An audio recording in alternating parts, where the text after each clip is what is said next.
శ్రావణ మాసంలో పెళ్ళిళ్ళ సీజన్ కావడంతో అన్నవరం దేవస్థానంలో పెళ్ళిళ్ళు వ్రతాలు చేసుకునేందుకు పెద్ద ఎత్తున భక్తులు క్యూ కడుతూ ఉంటారు. అందులో భాగంగా నిన్న కానవచ్చు, ఈరోజు కానవచ్చు, పెద్ద ఎత్తున ముహూర్తాలు ఉండడంతో సెంటిమెంట్గా అన్నవరం సత్యనారాయణ స్వామి కొండపైన వివాహాలు చేసుకుంటారు.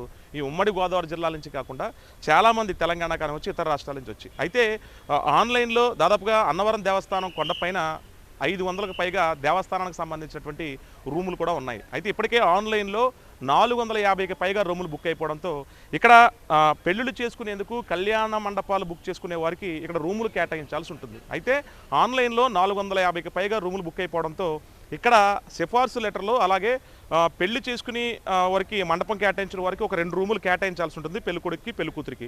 ఇక్కడ కాస్త రద్దీ ఎక్కువైపోవడంతో రూములు లేకపోవడంతో కాస్త గందరగోళం నెలకొంది. దీని మీద సిఫార్సు లేఖలు లేకుండా నకిలీ ఆధార్ కార్డులతో కొంతమంది అన్నవరం దేవస్థానంలో ఈ రూములను బుక్ చేసుకుంటున్నారన్న ఆరోపణలు కూడా దళారులు ఉన్నారు అంటూ కూడా ఆరోపణలు రావడంతో ఈవో ప్రత్యేక దీని మీద దృష్టి పెట్టారు చక్రధరరావు. అయితే దీనికి సంబంధించినటువంటి ఒక ప్రత్యేకమైన అధికారిని కూడా నియమించారు. రూములు పారదర్శకంగా వెళ్తున్నాయా లేవా, బుక్ చేసుకున్న వారికి మొదటగా ఆన్లైన్లో బుక్ చేసుకున్న వారికి ప్రాధాన్యత ఇవ్వాలంటూ కూడా సూచించడంతో అదొక ఎత్తు. అయితే ఈ రద్దీలో భాగంగా కొంతమంది మందుబాబులు అన్నవరం దేవస్థానం కొండపైకి వచ్చేస్తున్న నేపథ్యంలో అక్కడ నిన్న రాత్రి పార్క్ చేసి ఉన్నటువంటి అంటే పార్కింగ్కి వెళ్తున్నటువంటి ఒక పెళ్లి బృందం కారుకు సంబంధించి డ్రైవర్ని బయటికి లాగి కొట్టడము, అలాగే పెళ్లి బృందానికి సంబంధించినటువంటి కొంతమంది మహిళల్ని అక్కడ ఉన్నటువంటి కర్రలతోని అక్కడ ఉన్నటువంటి కొన్ని రాళ్లతోని దాడి చేసిన నేపథ్యంలో అక్కడున్న కొంతమంది మందుబాబులు అలచల్ చేశారు. దీంతో సెక్యూరిటీ గార్డు మీద కూడా దాడి చేశారు. అయితే ఎందుకు కొడుతున్నారని అడిగినందుకు కూడా మళ్ళీ ఒక 4-5 యువకులు ఆ మద్యం మత్తులో ఆ పెళ్లి బృందంలో మహిళలను తుకాన్ని కూడా చూడకుండా సెక్యూరిటీ గార్డు మీద దాడి చేశారు, స్థానిక కారు డ్రైవర్ మీద కూడా దాడి చేసినట్టు. అంటే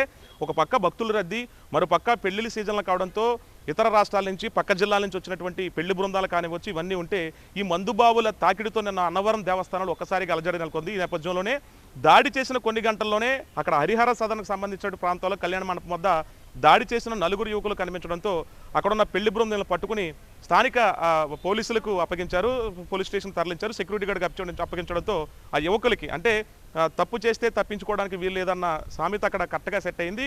దాడి చేసిన కొన్ని గంటలకి యువకులు వీళ్ళు తారసపడడంతో అక్కడ ఉన్నటువంటి స్థానిక పోలీసులకు సమాచారం ఇచ్చారు, వాళ్ళని అరెస్ట్ చేసి తీసుకెళ్లారు. అయితే ఈ పైకి మందుబాబులు వెళ్లకుండా అడ్డుకట్ట వేస్తున్నారు, కానీ వీళ్ళు వాహనాల్లో మద్యం సేవించి పైకి వచ్చి అక్కడ విర్రవీగిపోవడంతో స్థానికులు కూడా కాస్త ప్రత్యేక చర్యలు తీసుకోవాలని డిమాండ్ చేస్తున్నారు. మరోపక్క వసతి గృహాలు కేటాయించేటప్పుడు అన్నవరం దేవస్థానంలో చాలామంది ఆ పైనే పెళ్లి చేసుకోవాలి, పైనే అక్కడ సేద తీరాలి, పడుకోవాలని చాలామంది అనుకుంటారు అన్నవరం దేవస్థానం స్వామివారి సన్నిధిలో. కానీ రూములు 450కి పైగా ఆన్లైన్లో బుక్ అయిపోవడము, సిఫార్సు లేఖలతో పాటు స్థానికంగా వెళ్ళి రూము ఉందా అని అడిగే వచ్చేవాళ్ళు భక్తులకు రూము లేకుండా పోవడంతో దీని మీద ఒక ప్రత్యేకమైన అధికారిని నియమించారు ఇప్పటికే. అయితే రూములు పారదర్శకంగా జరిగేలా చూడాలంటూ కూడా ఈవో ఆదేశాలు కూడా జారీ చేశారు. ప్రస్తుతం అన్నవరం దేవస్థానం మీద పెళ్లిళ్ళ సీజన్ నిన్న ఈరోజు కూడా పెద్ద ఎత్తున ముహూర్తాలు ఉండడంతో రూములు పెద్ద ఎత్తున బుక్ అయిపోయాయి. ఇక ఆరు బయటే చాలామంది నిద్రించాల్సిన పరిస్థితి ఉంది. భక్తుల రద్దీ దృష్టి పెట్టుకుని ఈవో ప్రత్యేక చర్యలు తీసుకుంటున్నారు చక్రధరరావు, అన్నవరం దేవస్థానం ఈవో. కెమెరా పర్సన్ రసూల్తో కలిసి సత్య టీవీ 9 కాకినాడ జిల్లా నుంచి.